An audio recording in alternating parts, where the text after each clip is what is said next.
it was like there was something in the water, man, where everybody was dropping nuclear hits.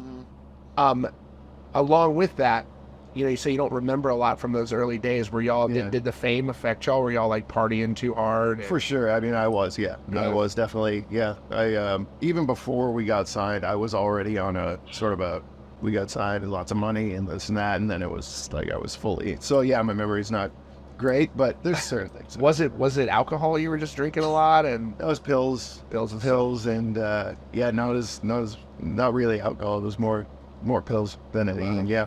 Was there a point for you where you're like, damn, I'm partying too hard, like, and I need to, like, because I know you ended up leaving the band. Now everything's all good. And I want to talk about that too. But like, what was there a point for you where you're like, fuck, I'm partying too hard and I need to stop? Well, there was between the first record and 1X. So shortly before we had to start the process for 1X, I went into treatment in Toronto.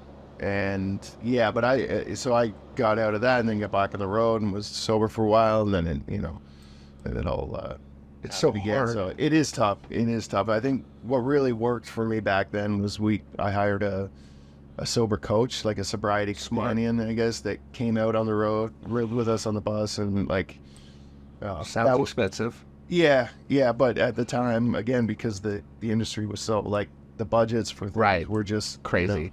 Yeah, so we were able to $30 CDs. Yeah.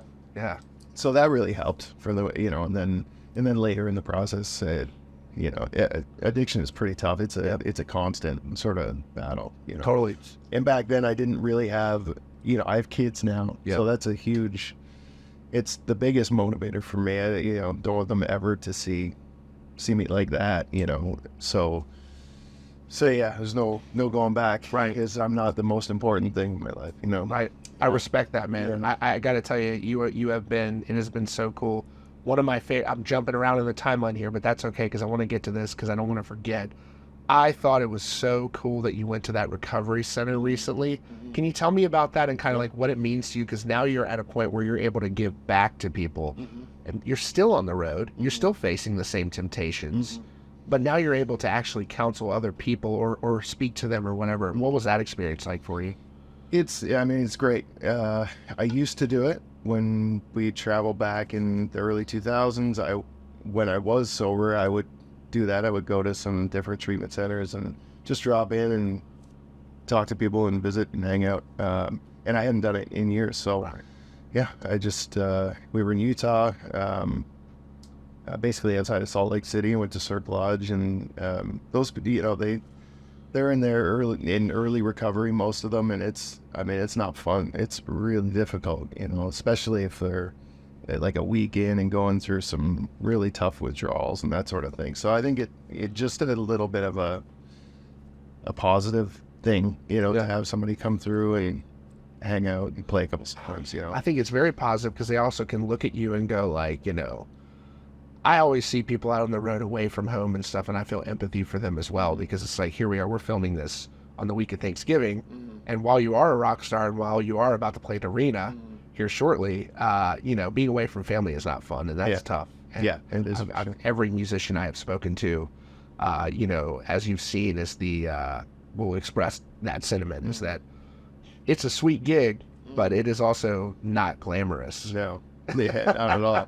As you can see, I should have shut the door to the bunk alley. That was messy. But yeah, no, it's not glamorous at all. And yeah, being away from home is tough, for sure.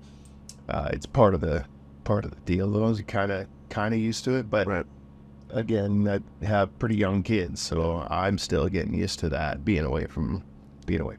At least now you have like FaceTime. Yeah, at least FaceTime is sick. Yeah, yeah, that's a huge But it's no consolation. But it makes things easier for sure. The bands you're touring with, at least on this tour, from what I've seen, they are all so chill. It seems. It seems like it's one big family. Oh yeah, it's great. We've all known each other for ages, and it's a one big happy family. Like I feel like sure. I don't even know Skillet that well, but when I'm around them, I feel like I'm their family. Just make you feel so welcoming. Yeah, exactly. Yeah, they have a way of making you feel welcome. Yeah. You get to a point, you end up leaving the band, you end up departing. What was that experience like for you? That had to have been a difficult challenge to say, I'm departing this band that I've been a big part of. Yeah. Yeah, it was a tough decision. I just basically I wasn't in a good headspace. I had been using, and I don't think I was using at the exact time that I left, but just things were, even aside from addiction and stuff, my home life with was all messed up. Things were just like the whole thing was. I had to shut something down. I had to stop something because I was just in a pretty bad place. Right. And for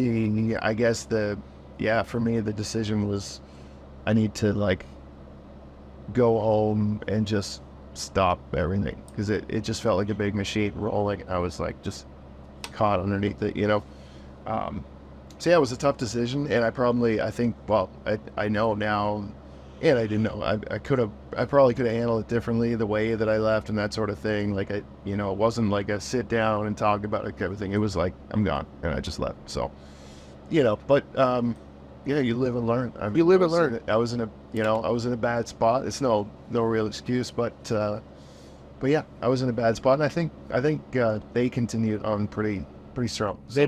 They've been killing it. Yeah. But also for you, I know this for sure, is that there is a massive group of people that want Adam to play with 3 Days Grace. Yeah. Are you feeling that love from the fans? For sure. I mean, you see how huge it is every time you get up there with them. Oh yeah, for sure. It's pretty awesome. And we're I mean, we don't have anything planned, but Sure. I think eventually, something might come from that. We'll see. Well, from what I see from them, it seems like y'all are in a really good place, and it seems like they really love you, and they know the fans love you, and it's just been. I got to tell you, those are some of my favorite moments from this year, is seeing you get back up there and play with them. And Right. I had people blowing up my phone, sending me clips. Oh shit, Adam's playing with 3 Days Grace, because I think it was at Bridgestone, and I know a lot of people in Nashville. Where was it? It was at the auditorium. Yeah. Okay. Yeah. It was. In Yeah. Nashville, It was but- there in Nashville, and I was just like, damn. That is crazy. Does that stress you out? Like going back out there with the band you used to play with? Like, do you get nervous? No, I mean, I was maybe a little nervous, but I don't think it was. Yeah, I mean, it was different for sure. The first time we did it was in Huntsville, Alabama, close to. There were close people to like crying Nashville. in the stage. Yeah, In the crowd. It was pretty intense. Yeah, for sure. Yeah. That is so cool. Yeah, I don't know. It was a lot of fun. I think we'll talk about trying to make something happen, because it's we had the amount of success and the amount of good that we did together. It's hard to just kind of push that aside. No, but that was been really cool. Y'all got an award together at your old high school. Yeah. Did y'all all go to high school together? Yeah, we did. That's so cool. Yeah, we did. Yeah. Brad and myself and Neil and Matt. We That's all gotta went to. mean a lot. Yeah, for sure, man. It was a small town, Norwood High School, about 1,500 people in the town. So it was it's a small place. And just recently, they gave us the Hall of Fame, inducted us into their Hall of Fame.